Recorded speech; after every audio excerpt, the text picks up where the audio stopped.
It is completely 100% everyone's own decision whether or not they want to be an organ donor or not.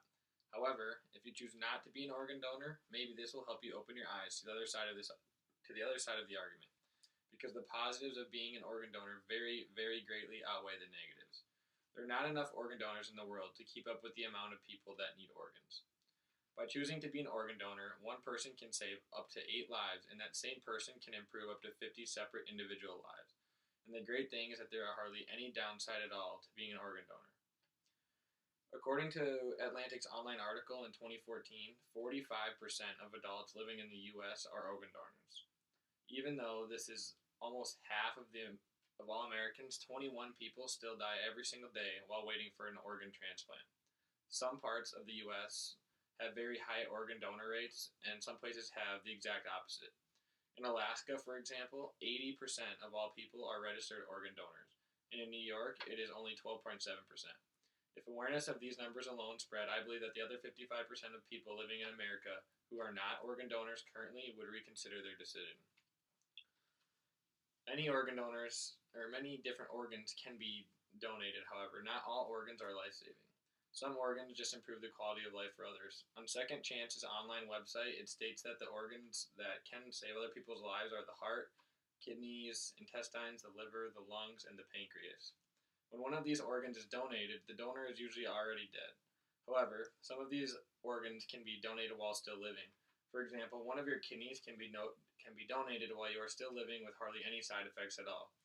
Other major organs from this list that you can donate while living include parts of your liver or lung, and on rare occasion, even parts of your pancreas and intestines.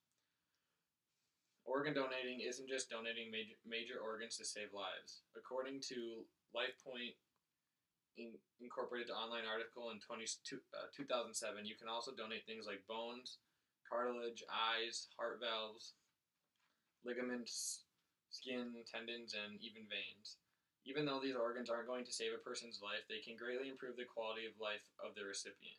For example, you can donate cartilage to someone with arthritis to help them with chronic pain in their joints, or you can donate bones to people who have completely crushed or broken their bones. The list of pros from these minor organ donations is very large.